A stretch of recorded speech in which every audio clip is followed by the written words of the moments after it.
Hello everyone, আসসালামু আলাইকুম। তো শুক্রবারের জন্য আমরা কম বেশ সবাই অপেক্ষা করি, কারণ কবে যে শুক্রবার আসবে অপেক্ষা করতে করতে করতে অবশেষে তো শুক্রবার চলেই আসলো। তো প্ল্যান করলাম কই যাওয়া যায়। তো আমাদের প্রথম প্ল্যানই ছিল যে শ্রীমঙ্গল থেকে আমরা শমশেরনগর গল্ফ মাঠে যাব। তো যেই কথা সেই কাজ, চলে গেলাম সকাল 7টা বাজে শ্রীমঙ্গল থেকে শমশেরনগর গল্ফ মাঠে। আর আমাদের এখানে যাইতে প্রায়, আমাদের যেহেতু বাইক নিয়ে গেছিলাম, যার জন্য আমাদের কোনো ব্যারিকেডে থামতে হয় নাই। আমরা প্রায় এক টানেই আমরা 1 ঘন্টার ভিতরেই পৌঁছে গেছিলাম। যদিও বাইকটি আমরা খুবই ধীরে গতিতে চালিয়েছি, যার কারণে জায়গার তুলনায় সময়টা একটু বেশি লেগেছে। তো যাই হোক, সময় কোনো ব্যাপার স্যাপার না, আমাদের আনন্দে কোনো কমতি হয় নাই। বাই দা ওয়ে, আপনাদেরকে বলে রাখি, আপনারা যদি শমশেরনগর গল্ফ মাঠে যান, সেক্ষেত্রে শ্রীমঙ্গল থেকে আপনাদের কোন কোন প্রসেসে যেতে হবে। তো প্রথমে আপনারা শ্রীমঙ্গল থেকে বৌদ্ধভূমি হয়ে দেন গ্র্যান্ড সুলতান, তারপর লাওয়াছড়া পরে কমলগঞ্জ, দেন কমলগঞ্জ বাজার থেকে আরো প্রায় 10 থেকে 20 মিনিটের রাস্তা আপনারা দেন শমশেরনগর গল্ফ মাঠ।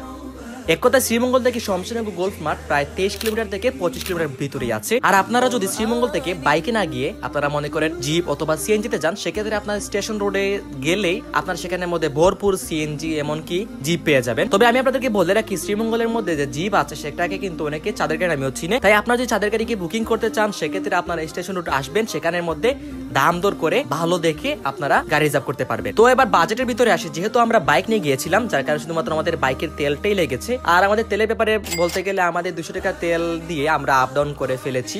অর্থাৎ আমরা শমশেরনগর গল্ফ মাঠ মাত্র 200 টাকায় ভ্রমণ করেছি, এখানের মধ্যে গিয়েছি। যদি আপনারা সিএনজি বা জিপে যান, সেক্ষেত্রে হয়তো টাকা আপনার কিছু টাকা বেশিও লাগতে পারে। সিএনজি গেলে তো আপনার রিজার্ভ করতে লাগতে পারে, অথবা আপনি যদি জিপে যান সেক্ষেত্রে আপনার সেম রিজার্ভ করা লাগতে পারে। আর সেটা প্যাকেজিং সিস্টেম একটা। আর যদি আপনার পার্সোনাল বাইক থাকে, সেক্ষেত্রে তো আর নাই বললাম, আপনার শুধু তেলের খরচ দিলেই চলবে। এবার আসি শমশেরনগর গল্ফ মাঠের মেইন যে জিনিসগুলা, অর্থাৎ দেখতে কেমন বা সৌন্দর্যগুলা কেমন। আসলে আমরা যারা শ্রীমঙ্গলের থাকি, শ্রীমঙ্গল লোকাল আছি বা বাহির থেকে যারা শ্রীমঙ্গলে আসেন, আমাদের মন্তব্য হচ্ছে যে শ্রীমঙ্গলে যে জায়গায় যান না কেন, সব জায়গায় সুন্দর। আর শমশেরনগর গল্ফ মাঠও তার ব্যতিক্রম কোনো কিছুই নয়। তবে বলে রাখা ভালো, জায়গার ব্যবধানে একটু ভিন্নতা থাকবেই।